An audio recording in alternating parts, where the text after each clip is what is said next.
Hi guys, welcome back to my YouTube channel. ಇವಾಗಲೇ SIR ಪ್ರಕ್ರಿಯೆ ಅಧಿಕೃತವಾಗಿ ಸ್ಟಾರ್ಟ್ ಆಗಿದೆ. ಅದ್ರ ಬಗ್ಗೆ ಇನ್ಫಾರ್ಮೇಷನ್ ತಿಳ್ಕೊಳ್ಳೋಣ. ಮತದಾರರ ಪಟ್ಟಿಯಲ್ಲಿ ನಿಮ್ಮ ನೇಮ್ ಇಲ್ಲ ಅಂದರೆ ಇವಾಗ ಕೊಟ್ಟಿರೋ ಗ್ಯಾರಂಟಿನೂ ಸಿಗಲ್ಲ ಅಂತ ಎಲ್ಲ ಕಡೆ ನ್ಯೂಸ್ ಓಡಾಡ್ತಾ ಇದೆ. ಏನಿದು ಹೇಗೆ ಅಂತ ಈಗ ತಿಳ್ಕೊಳ್ಳೋಣ. ಇವಾಗ SIR ಯಾಕೆ ಸ್ಟಾರ್ಟ್ ಮಾಡಿದ್ದಾರೆ ಅಂತಂದರೆ, ಈಗ ನಮ್ಮ ಸುತ್ತಮುತ್ತ ನಾವು ನೋಡಿರ್ತೀವಿ, ಎರಡೆರಡು ಕಡೆ ಓಟ್ ಹಾಕ್ತಾರೆ ಮತ್ತು ಬೇರೆ ರಾಜ್ಯದಿಂದ ಬಂದು ಇಲ್ಲಿ ನೆಲೆಸಿರ್ತಾರೆ. ಅಂದರೆ ಅಕ್ರಮವಾಗಿ ಬಂದು ನಮ್ಮ ಕರ್ನಾಟಕದಲ್ಲಿ ನೆಲೆ ಊರಿದ್ರೆ ಮತ್ತು ಡೆತ್ ಆಗಿದ್ದರೆ ಅಂಥವ್ರನ್ನ ಪಟ್ಟಿಯಿಂದ ಡಿಲೀಟ್ ಆಗಬೇಕು ಅಂತ. ಈಗ ಫಾರ್ ಎಕ್ಸಾಂಪಲ್ ಒಂದು ಮೂವಿಲಿ ನೋಡಿದ್ದೀವಿ ನಾವು, ಕಲಾಸಿಪಳ್ಳಿ ಅಂತ ಮೂವಿಲಿ ಯಾರ್ದೋ ಹೆಸರಲ್ಲಿ ಓಟ್ ಹಾಕ್ತಿರ್ತಾರೆ ಮತ್ತು ಅವ್ರು ಯಾರೋ ಸತ್ತೋಗಿರ್ತಾರೆ, ಅವ್ರ ಹೆಸರಲ್ಲಿ ಓಟ್ ಹಾಕ್ತಿರ್ತಾರೆ. ನೆನಪಿದೆ ಅಂತ ಅಂದ್ಕೊತೀನಿ. ಸೊ ಇಂಥದ್ದನ್ನೆಲ್ಲ ಸ್ಟಾಪ್ ಮಾಡಬೇಕು ಅಂತಲೇ ಈ SIRನ ಸ್ಟಾರ್ಟ್ ಮಾಡಿರೋದು. One country one vote. Enumeration form ಅಂತ ನಮಗೆ BLRಗಳು ತಂದು ಕೊಡ್ತಾರೆ ಮನೆಗೆ. ಒಂದು ಕಾಪಿನ ನಾವು ಇಟ್ಕೋಬೇಕು, ಇನ್ನೊಂದನ್ನು ಅವರಿಗೆ ಕೊಡಬೇಕು. ಅವ್ರು ಏನಕ್ಕೆ ತೊಗೊಂಡು ಹೋಗ್ತಾರೆ ಅಂತಂದರೆ, ನಾವು ಇನ್ಫಾರ್ಮೇಷನ್ ಫಿಲ್ ಮಾಡಿ ಕೊಟ್ಟಿರ್ತೀವಲ್ಲ ಅದ್ರ ಮೇಲೇ ಅವರು ಒಂದು ಪಟ್ಟಿನ ರೆಡಿ ಮಾಡ್ತಾರೆ. ತುಂಬ ಕೇರ್ಫುಲ್ಲಾಗಿ ಫಿಲ್ ಮಾಡಬೇಕು. ಹಂಗೂ ಏನೋ ಮಿಸ್ ಆಗಿ ರಾಂಗ್ ಆದರೆ ನಾವು ಆಕ್ಷೇಪಣೆ ಅಂದರೆ ಅಬ್ಜೆಕ್ಷನ್ ಹಾಕೋಕ್ಕೂ ನಮಗೂ ಅವಕಾಶ ಇರುತ್ತೆ. ಫಸ್ಟೇ ಕರೆಕ್ಟಾಗಿ ಫಿಲ್ ಮಾಡೋದು ಒಳ್ಳೆಯದು. ಜೂನ್ 30ರಿಂದ ಈ ಪ್ರಕ್ರಿಯೆ ಆರಂಭವಾಗಿದೆ. ಅಪ್ ಟು ಜುಲೈ 29ವರೆಗೂ ಇರುತ್ತೆ.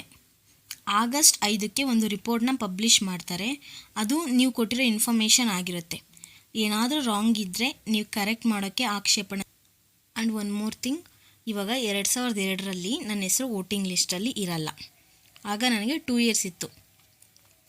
ನನ್ನ ತಂದೆ 2002ಅಲ್ಲಿ ವೋಟ್ ಹಾಕಿರ್ತಾರೆ ಮತ್ತು ಅವ್ರ ನೇಮ್ ವೋಟಿಂಗ್ ಲಿಸ್ಟಲ್ಲಿ 2025ಯಲ್ಲೂ ಇದೆ. ಇವಾಗ 2002 ಮತ್ತು 2025ರಲ್ಲಿ ಏನಾದರೂ ಮಿಸ್ಮ್ಯಾಚ್ ಆಗಿದ್ದರೆ ನೋಟಿಸ್ ಬರುತ್ತೆ ಅವರಿಗೆ. ಅಯ್ಯೋ ನೋಟಿಸ್ ಬಂತು, ನಂದು ವೋಟರ್ ಲಿಸ್ಟಿಂದ ರಿಮೂವ್ ಮಾಡ್ತಾರೋ ಅಥವಾ ಏನೋ ಭಯ ಪಡೋದು ಬೇಡ. ಅದಕ್ಕೆ ನಾವು ಜಾಬ್ ಕೊಡೋಕ್ಕೂ ಅವಕಾಶ ಇರುತ್ತೆ. ಏನಾದರೂ ಮಿಸ್ಮ್ಯಾಚ್ ಆಗಿದೆ ಅಂತ ನಮಗೆ ಗೊತ್ತಾದರೆ, ಸೊ ಏನು ಡಾಕ್ಯುಮೆಂಟ್ಸ್ ಅವ್ರು ಕೇಳ್ತಾರೋ ಅದನ್ನು ಕೊಟ್ಟರೆ ಅದು ಸರಿ ಹೋಗುತ್ತೆ. ಫಾರ್ ಎಕ್ಸಾಂಪಲ್, ಬಿಫೋರ್ 2002 ನಾವು ನಮ್ಮ ನೇಟಿವಲ್ಲಿ ಇರ್ತೀವಿ. 2025ಅಲ್ಲಿ ನಿಮ್ಮ ಜಾಬ್ಗೋಸ್ಕರನೋ ಅಥವಾ ಬೇರೆ ಯಾವುದೇ ವಿಚಾರಕ್ಕೆ ಬೇರೆ ಕಡೆ ಇರ್ತೀರ. ಈ ರೀತಿ ಸಂದರ್ಭದಲ್ಲಿ ಅದಕ್ಕೆ ಸಂಬಂಧಪಟ್ಟ ಡಾಕ್ಯುಮೆಂಟ್ ಸಬ್ಮಿಟ್ ಮಾಡಬೇಕು. ಸೊ ಇದೆಲ್ಲ ಆದಮೇಲೆ ಅಕ್ಟೋಬರ್ 7ಕ್ಕೆ ಫೈನಲ್ ವೋಟರ್ ಲಿಸ್ಟ್ ಬರುತ್ತೆ. ಓಕೆನಾ. BLO ಮತ್ತು BLAಗಳು ಈ ಮಾಹಿತಿನ ಸಂಗ್ರಹ ಮಾಡೋಕ್ಕೆ ಬರ್ತಾರೆ. BLOಗಳು ಅಂದರೆ ನಿಮಗೆ ಗೊತ್ತಿರೋ ಹಾಗೆ ಗೌರ್ಮೆಂಟ್ ಅಂಗನವಾಡಿ ಟೀಚರ್ಸ್, BLA ಅಂದರೆ ರಾಜಕೀಯ ಏಜೆಂಟ್ಸ್ಗಳು.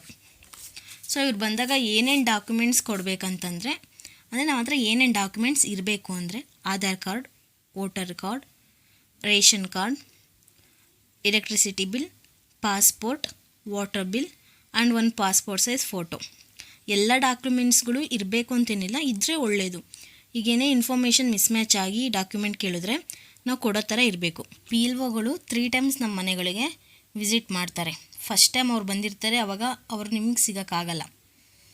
ಸೆಕೆಂಡ್ ಟೈಮ್ ಕೂಡ ನೀವು ಅವ್ರಿಗೆ ಸಿಗಲ್ಲ. ಆವಾಗ 3 ಟೈಮ್, 3ನೇ ಸರಿ ಬರ್ತಾರೆ. 3ನೇ ಸರಿನೂ ಸಿಕ್ಕಿಲ್ಲ ಅಂತಂದರೆ ಅವ್ರದ್ದು ಕಾಂಟ್ಯಾಕ್ಟ್ ಲಿಸ್ಟ್ ಇರುತ್ತೆ, ಅದನ್ನು ತೊಗೊಂಡು ನೀವು ಅವ್ರನ್ನ ಕಾಂಟ್ಯಾಕ್ಟ್ ಮಾಡ್ಬೋದು.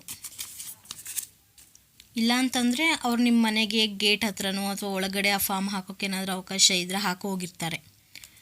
ಎಲ್ಲರೂ ಮನೇಲೇ ಇರಬೇಕು ಅಂತ ಏನಿಲ್ಲ. ಮನೇಲಿ ಯಾರಾದರೂ ಒಬ್ಬರು ಇದ್ದರೂ ಎಲ್ಲ ಇನ್ಫಾರ್ಮೇಷನ್ ಕೊಡೋ ಥರ ಇರಬೇಕು ಮತ್ತು ಎಲ್ಲ ಡಾಕ್ಯುಮೆಂಟ್ಸ್ ಇಟ್ಕೊಂಡಿರಬೇಕು. ಒಂದು ಫಾರ್ಮ್ ನಿಮಗೆ ಕೊಡ್ತಾರೆ, ಇನ್ನೊಂದು ಫಾರ್ಮ್ನ ಅವ್ರು ತೊಗೊಂಡು ಹೋಗ್ತಾರೆ. ಆನ್ಲೈನಲ್ಲೂ ಕೂಡ ಇದನ್ನು ಎನ್ಯುಮರೇಷನ್ ಫಾರ್ಮ್ನ ಫಿಲ್ ಮಾಡ್ಬೋದು.